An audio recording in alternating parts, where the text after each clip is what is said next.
title of my talk is John Wesley Powell and Big George Crookham in Jackson, Ohio, The Making of a Geologist.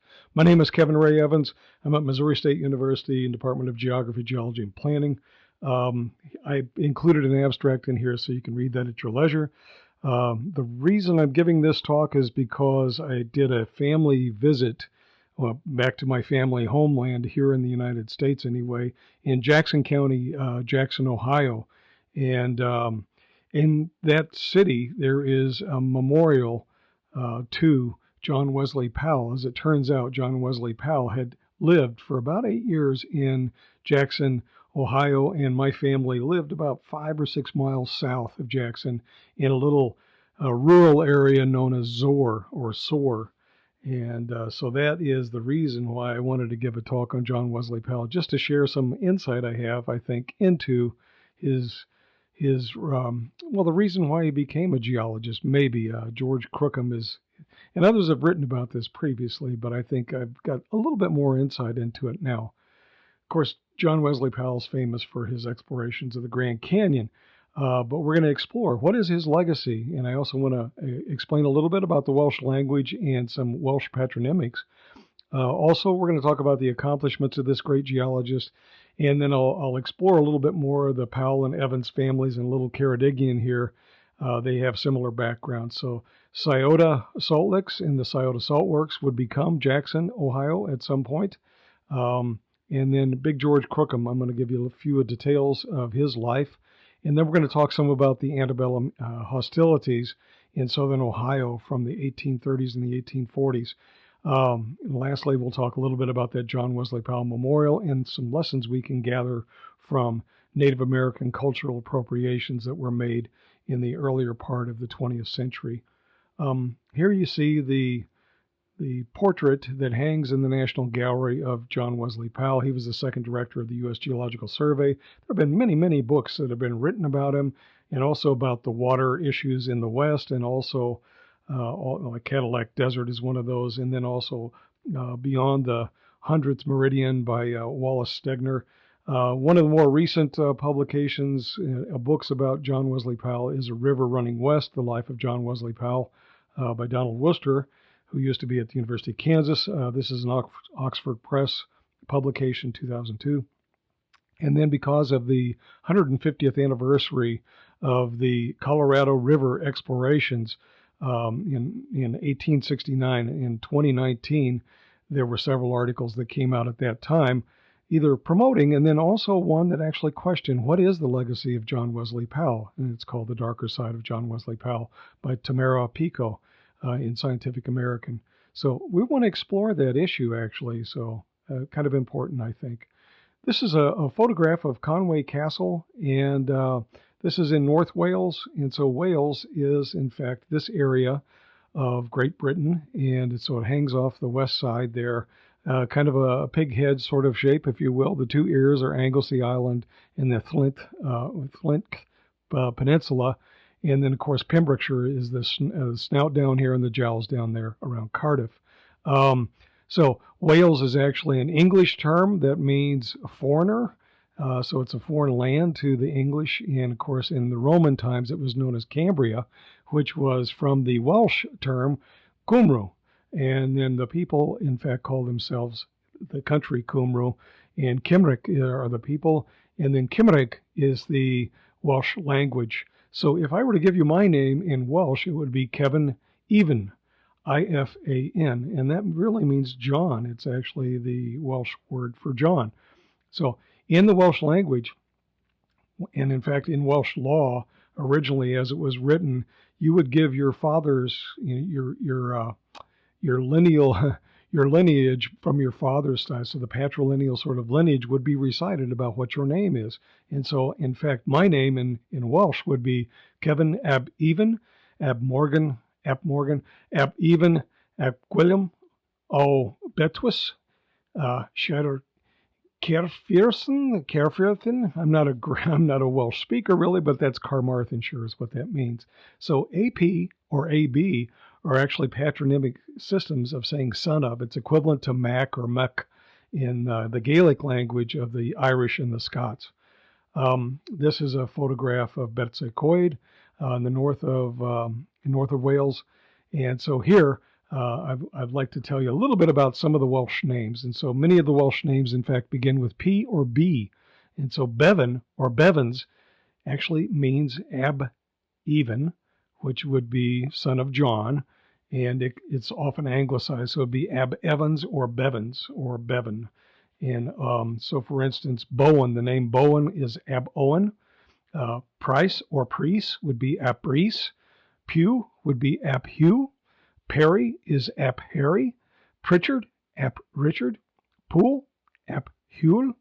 And Powell is Ap-Howell. And so, in fact, Powell is a Welsh name. And so, John Wesley Powell's father, in fact, came from Wales. At least his lineage did. He probably grew up in Ludlow or that area of the borderlands, joining the Welsh marches, essentially. So John Wesley Powell was at least a half Welshman. So he was a Welsh American, essentially. And in fact, his father and mother, Joseph and Mary Dean Powell, immigrated from England near that Welsh border to Mount Morris, New York in the 1830s. And so his father was a tailor and a Wesleyan Methodist preacher, and he delivered his sermons actually in the Welsh language. In 1834, John Wesley Powell was born in Mount Morris, and then they later moved to Geneseo, New York. And then from there, very quickly, they moved on in 1838 to Jackson, Ohio. Now, Jackson, Ohio is an unusual place at that time. It was a center for Welsh migration. So immigration from Wales to the United States, many of those folks, in fact, if they came from southern or central Wales, they would wind up in that little area. It became known as Little Ceredigion or Little Cardiganshire. In 1846, they moved to South Grove, Wisconsin. There's a reason for that. In 1851, they moved from Wisconsin to Illinois. 1852, he had actually began to attend Wheaton College and then eventually Oberlin College. There's a connection between Joseph, his father, and Oberlin College and some of the forward-thinking attitudes that they had at Oberlin College at that time. It's one of the first co-ed institutions, also one of the first integrated schools at that time as well. And he became a teacher. The image in the background here, that's John Wesley Powell on the left-hand side, and this was from the 1874 Navajo delegation that came to Washington, D.C. So these are some of the folks that were either interpreters or guides that helped the people from the Navajo reservation to visit Washington, D.C. This image right here is actually historic Fort D, which is in Cape Girardeau, Missouri. Got to see that last year for the first time. And it was actually built by John Wesley Powell in 1861 prior to his going to fight at the Battle of Shiloh, where a minie ball caused him to lose the lower half of his right arm. And so here are some of the accomplishments that he had, at least part one of those. In 1855, after attending Oberlin, he did a Mississippi River expedition. So he's warming up for the Colorado at this time, right? So he did the Mississippi first in 1855, and then he went back to the Ohio River. And all along these trips, he was collecting rocks and things like that from some of the outcrops that were along the river. In 1861, he enrolled in the 20th Illinois Infantry and was elected a sergeant major. He was commissioned as a second lieutenant eventually. He built the fort, Cape Girardeau. He recruited a company, and after that, he was given promoted to a captain. He married his half cousin, actually, from the Dean family. This is Emma Dean. That was actually to become the name of his boat on the Colorado River expedition in 1869. 1862, he lost his right arm at Shiloh, but he came back and was recovered. His wife, Emma Dean, was also in Cape Girardeau and helped him to recover from that injury, but they say it plagued him for the rest of his life. He returned, however, to active duty and fought at the campaigns that were at Vicksburg, one of the places he hated probably the most of any of his assignments, I think. It was just a grueling sort of experience, I think. And then he went on to the Atlanta campaign and then came back for the Nashville campaign, connecting with another group at that time. In 1865, he became a professor of geology at Illinois Wesleyan University, and then he taught at Illinois State Normal University, and that became Illinois State University today. And John Wesley Powell is often portrayed in photographs with Native Americans. So here you see a Paiute chief talking with him, and he's on horse here, of course. And so part two of this, he became the curator for the Illinois Museum of Natural History. In 1867, he led one of the first student field trips from Illinois State to the Rocky Mountains. In 1868, I think they were out there for a little over, more than just the summer. They wintered over, I think, out there, and he climbed. He was part of the expedition that climbed. This is after he lost his arm. He was one of the first of a party that was to climb Long's Peak. In 1869, of course, he started this expedition down the Colorado River, and he repeated that again in 1871 and 1872. 1879, the U.S. Geological Survey was established, and then in 1879, he became the director of ethnology at the Smithsonian Institute because he knew so much about Native American culture at that time. He continued his pursuits in anthropology, geology, and environmentalism, but he became the second director in 1881 of the U.S. Geological Survey. So how did it all start? That's the question we want to ask. Well, not everything is black and white.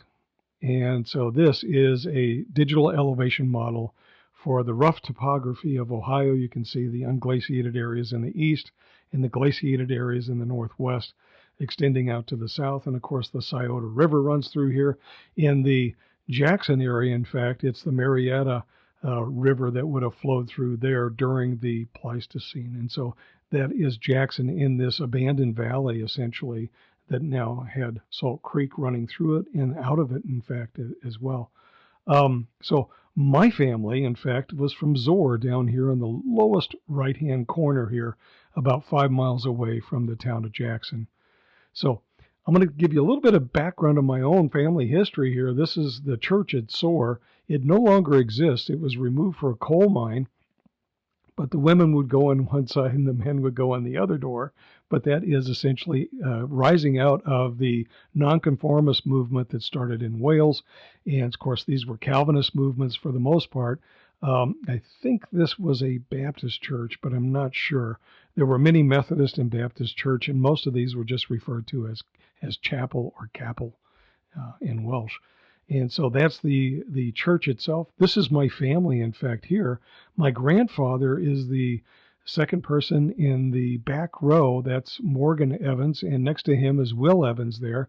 And you can see in the front row down here, that's his mother, and then also John W. Evans, who would be my great-grandfather. So great-grandfather and grandfather in that photograph, and many of my great-uncles and great aunts with us as well, and my great-grandmother.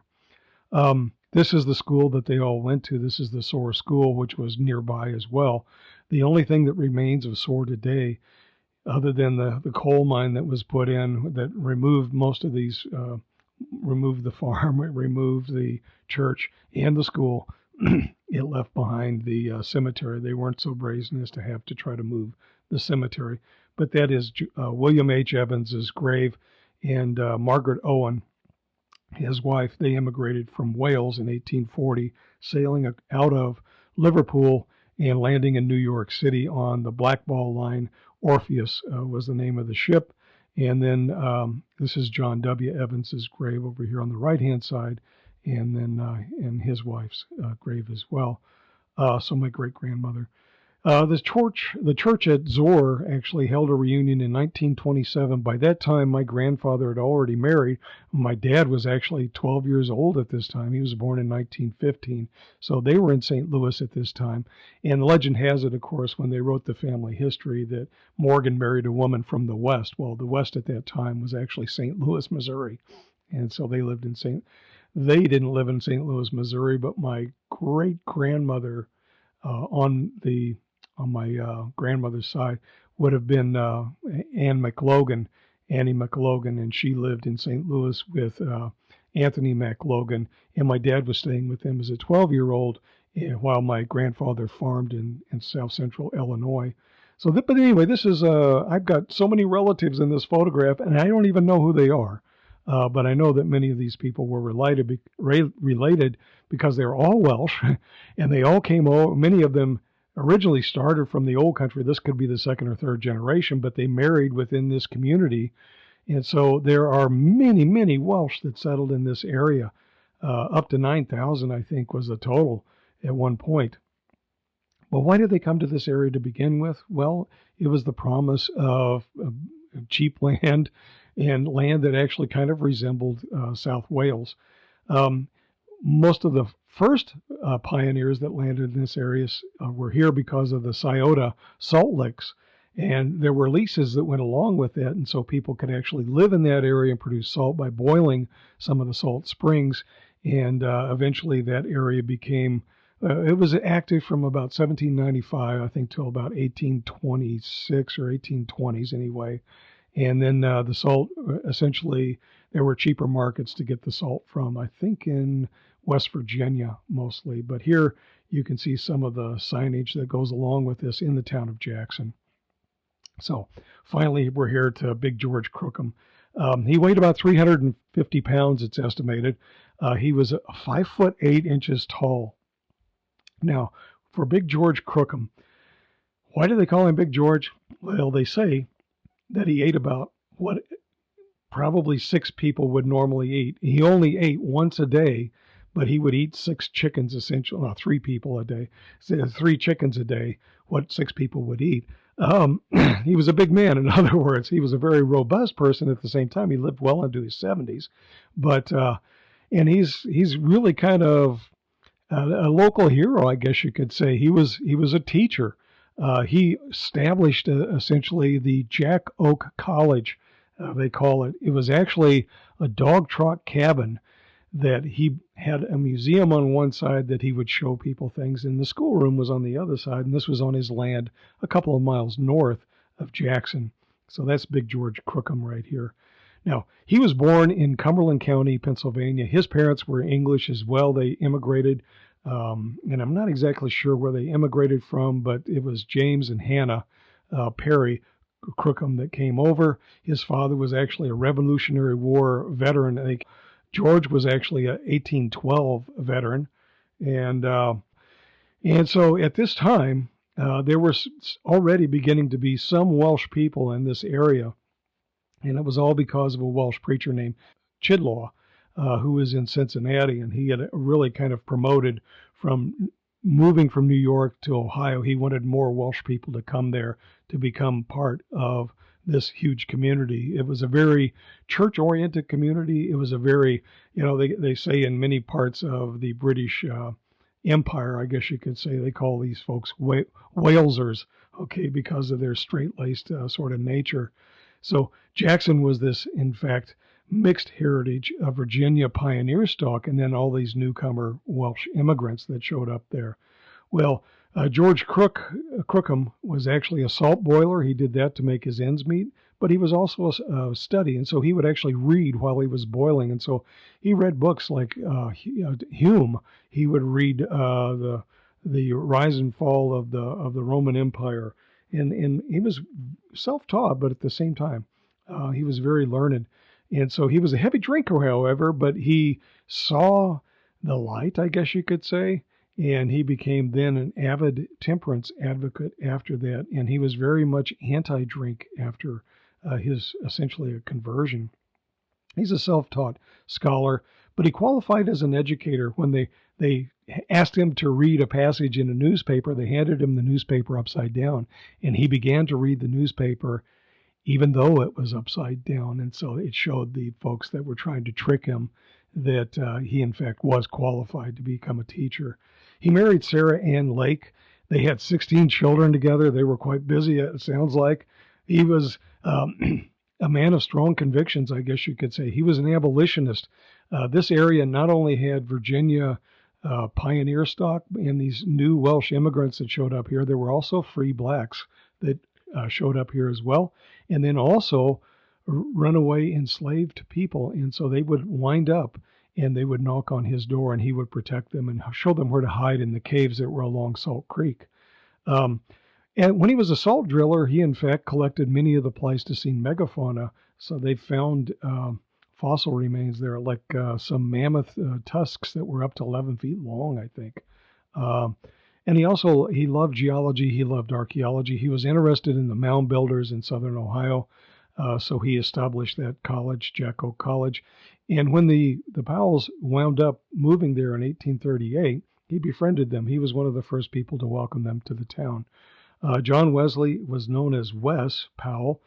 He was bullied at school for the views that his parents had. Now, they had a long history in the town, so they were there for 8 years. In fact, Joseph Powell actually found coal on his property, and it was right on the main street in Jackson, but he didn't develop it.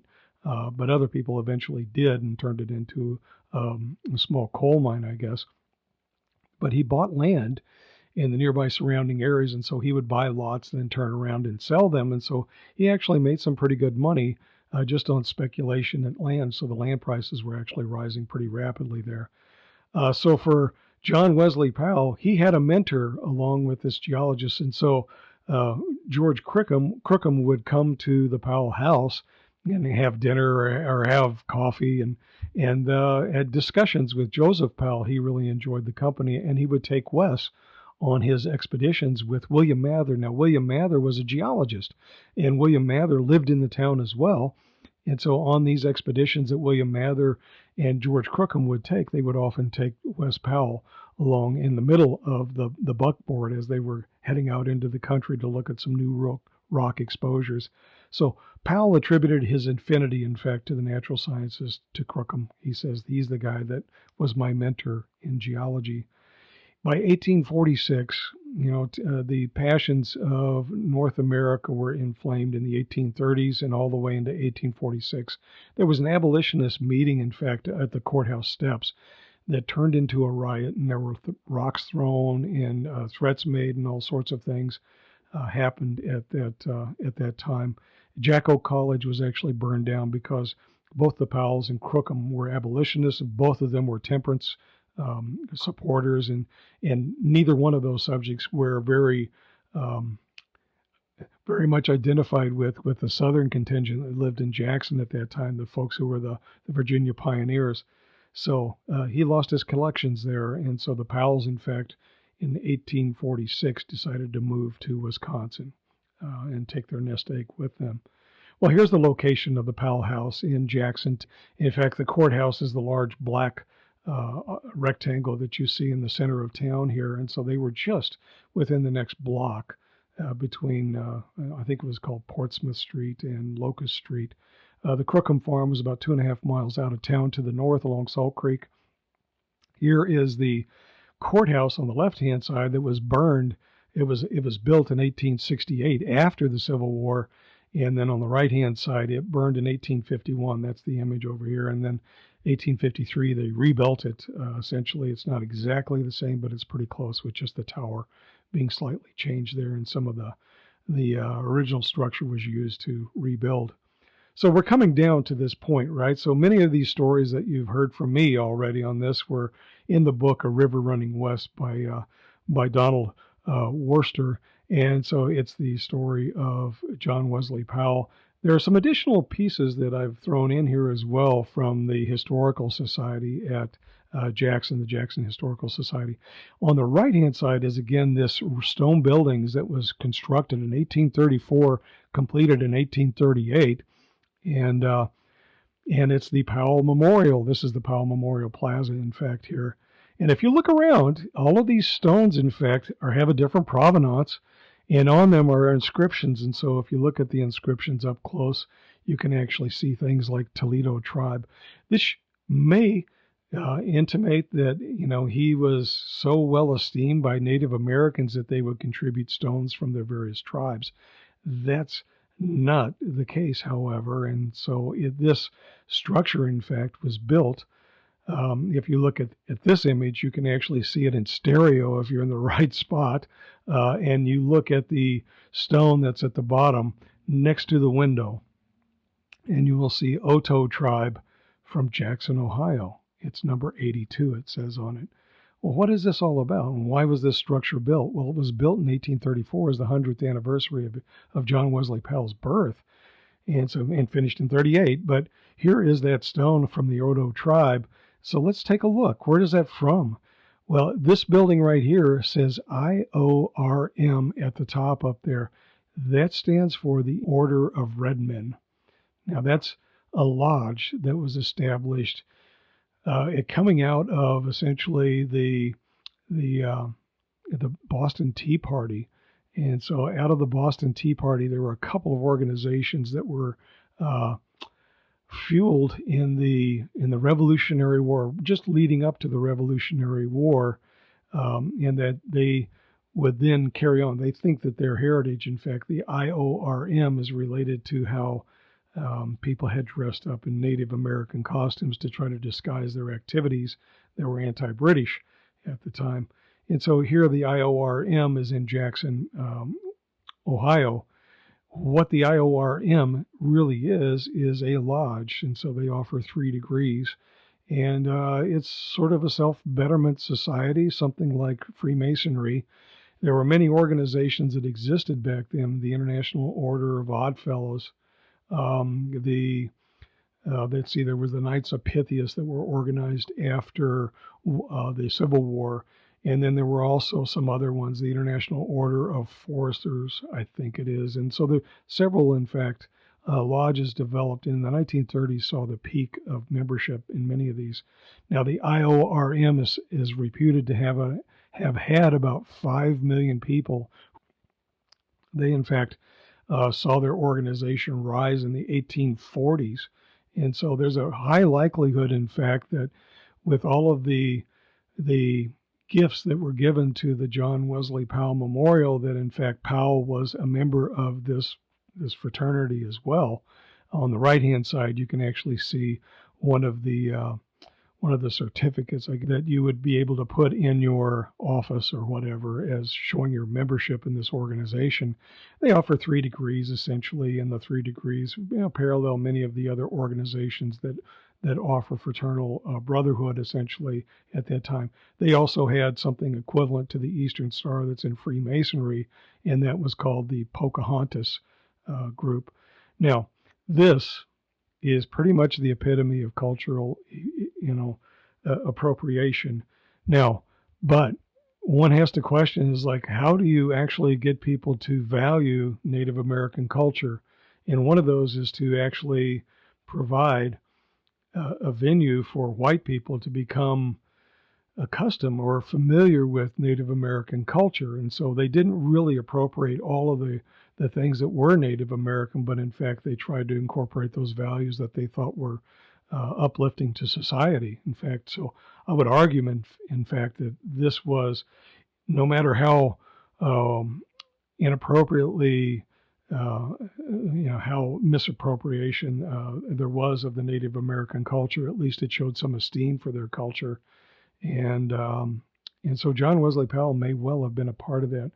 So I would argue that if he was raised by abolitionists, driven out of Ohio by folks who were pro-slavery, and then has befriended and mentored by abolitionists and temperance advocates, that in fact his heart may have been much more into Native American culture than what the darker side of John Wesley Powell might intimate.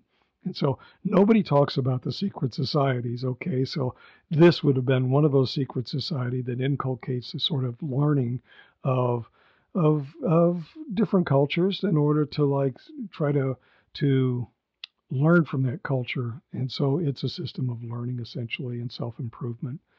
And that's pretty much the end of my talk. So if you were to have any questions, you can email me at kevinevans@missourustate.edu. Thanks for your time, and thanks for your interest in this talk.